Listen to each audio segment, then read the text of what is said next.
Oregon State's Forestry and Natural Resources Extension Program, and today I'm here to talk to you about an exciting kind of non-timber forest product that you can do with maybe your Christmas tree, also potentially with trees that you have on your property.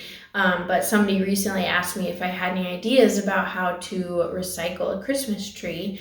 And I was like, indeed I do. I've been kind of testing out some things and I feel confident sharing them now. And so it's perfect timing. That's why I'm getting this up now, so that if you do have a Christmas tree, you can utilize this method in order to make something fun out of it. So what we're going to do is do-it-yourself essential oils, utilizing whatever tree species that you would like. So what you're going to need are needles, some witch hazel, which you can get this at the grocery store in smaller bottles than this, and a jar. That's really all you're going to need for right now. Yeah, and then we're going to talk about something you could do with the essential oils once it's done. Okay, so what you're going to want to do is take the needles off of your Christmas tree. If you're doing some limbing or some harvesting or something on your property, you could use that too. Douglas fir is great. Just whatever, the needles, and take them off and fill up your jar. And you can kind of like pack them down in there. And so I have a couple little branches from my tree, and obviously you'll have tons of these, so you could do a big, really big jar. I'll show you one of the ones I was doing the trial on. And you can do like the little tiny branches, they just take up more space, but when you pack them down in there, it's okay. So yeah, just kind of get your jar as full as you'd like. Obviously, I had put some in here ahead of time, just kind of showing you how I'm taking the needles off and filling the jar up. Pretty self-explanatory. And then once you're ready, you'll just take your witch hazel, and then also, I forgot to mention, vodka can work in the same way as the witch hazel. So what you're going to do is just, I should shake this up a little bit, is just cover the needles with the witch hazel or the vodka so that they're submerged. So that should be good. And then you'll put on your lid and shake the jar. Now, it's recommended to let this sit for about a week at least. And shake it a couple times a day. So whenever I see mine, I just grab it and give it some shakes, and then just set it back down.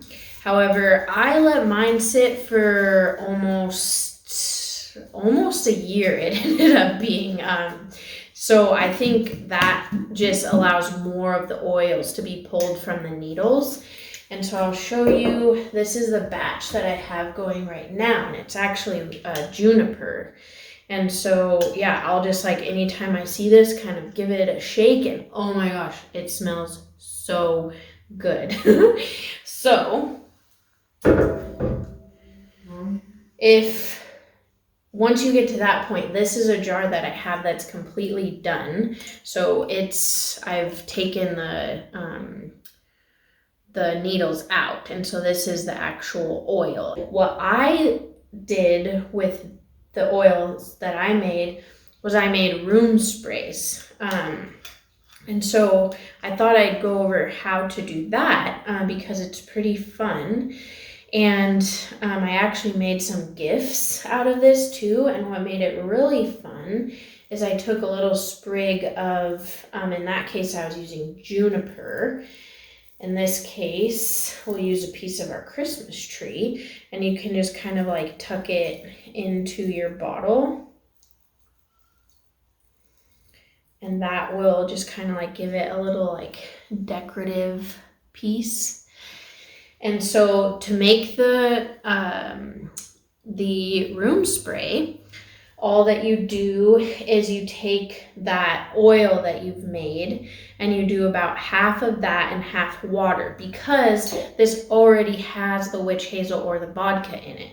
A lot of the recipes will call for witch hazel or vodka, but you've already got that here with your essential oils in it. So I would say go a little more on the water. So like maybe just over half, but there's no real science to it. It's just the more of the oil blend that you have, the stronger it's going to be, and you don't want it to be too strong. So you just pour your whatever glass jar that you have, about a little over half full of water, and then take the oil that you've made and pour that in. A funnel is really good to have, and I couldn't find mine. So that's okay. Now it smells really good in here, and I'll use it to clean the table. And then, yeah, there you have it. You can just use this as a nice room spray. And so make your essential oils and make your room spray. You can make all kinds of things. We have a wood stove and have some water on the top of it just to like keep moisture in the air, and we've poured some of this in there. There's just like all kinds of things that you can do with that. So I hope that gives you something creative to potentially do with your Christmas tree. I hope you have a great holiday season, and I look forward to seeing you in the new year. All right, thanks. Bye.